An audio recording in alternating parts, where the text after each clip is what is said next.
ज्योतिर्मय media house सविनय सादर करत आहे श्री अरविंद आणि श्री माताजी यांच्या तत्वज्ञानावर आधारित एक चिंतन, पूर्णयोगाचे अंतरंग. नमस्कार.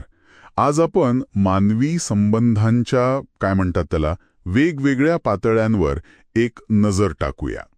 हो, आपल्यासमोर श्रीमाताजींचा विचारांवर आधारित काही माहिती आहे. अगदी विविध प्रकारचे संपर्क यात भाष्य आहे. आणि हे संपर्क आपल्या नात्यांना कसे आकार देतात हे समजून घेणं महत्वाचं आहे. बरोबर. चला तर मग हे जरा उलगडून बघूया. नक्कीच. हे वर्गीकरण आपल्याला आपल्यातील आणि इतरांमधील संबंध अधिक स्पष्टपणे ओळखायला मदत करतं, असं मला वाटतं. पहिला प्रकार आहे प्राणिक संपर्क. हा कसा असतो नेमका? हा तेव्हा घडतो जेव्हा इच्छा आणि आवेग, म्हणजे ती व्हायटल एनर्जी, ती एकसारखी असते. अच्छा. किंवा एकमेकांना पूरक ठरून एकत्र येण्याची गरज निर्माण होते. म्हणजे एकमेकांना उन्नत करता येतं. म्हणजे ऊर्जेची लेवल मॅच होणं किंवा पूरक असणं. अगदी. गंमत अशी आहे की हा संपर्क थेट ऊर्जेशी, नैसर्गिक प्रेरणांशी जोडलेला आहे. ओके. मग दुसरा प्रकार येतो आंतरात्मिक संपर्क. हो, हा आध्यात्मिक आकांक्षांच्या एकत्र येण्यामुळे किंवा जुळण्यामुळे साधला जातो. म्हणजे हा प्राणिकपेक्षा वेगळा झाला. हो, खूप वेगळा. हा अधिक खोल पातळीवरचा आहे. अच्छा. याचा संबंध थेट आत्मिक ओढ किंवा समान ध्येयांशी आहे. म्हणजे समजा काहीतरी उच्च ध्येय आहे, त्यासाठी एकत्र येणं. समजलं. आणि तिसरा आहे मानसिक संपर्क. म्हणजे जिथे समान किंवा परस्पर पूरक मानसिक क्षमता आणि आवडीनिवडी असतात, तिथून हा निर्माण होतो. ओके. म्हणजे विचार जुळतात, बौद्धिक पातळीवर देवाणघेवाण होते. बरोबर. किंवा समान विषयात रस असतो, तेव्हा हा संपर्क तयार होतो.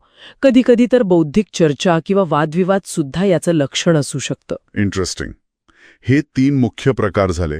पण एक व्यावहारिक मुद्दा पण मांडला आहे ना? हो, तो महत्वाचा आहे. की जर यांपैकी कोणताही एक संपर्क प्रकार स्पष्टपणे प्रभावी नसेल, तर जे लोक भौतिक कारणांमुळे आपल्या जवळ आले आहेत, त्यांना आपण भौतिक मदत देऊ शकतो आणि द्यायला हवी. अच्छा. म्हणजे जरी खोल भावनिक किंवा मानसिक जोड नसेल तरी? अगदी. याचा व्यापक विचार केला तर हे आपल्याला आठवण करून देते की कोणत्याही विशेष प्रकारचा भावनिक, आत्मिक किंवा मानसिक संबंध नसतानाही आपल्या जवळ असलेल्यांना व्यावहारिक मदत करणं हे सुद्धा महत्वाचं आहे. एक कर्तव्य म्हणून म्हणा किंवा सहानुभूती म्हणून. बरोबर आहे. तर थोडक्यात आपण काय पाहिलं?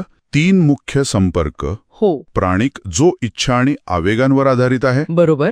आंतरात्मिक, जो आध्यात्मिक आकांक्षांवर आधारित आहे.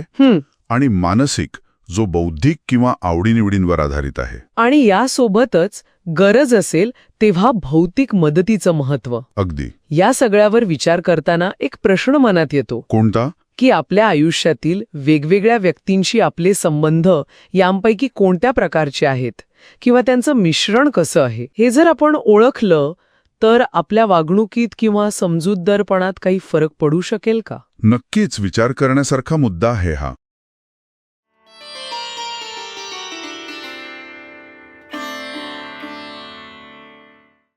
धन्यवाद. उद्या पुन्हा भेटूया आपल्या ऑरो मराठी चॅनलवर.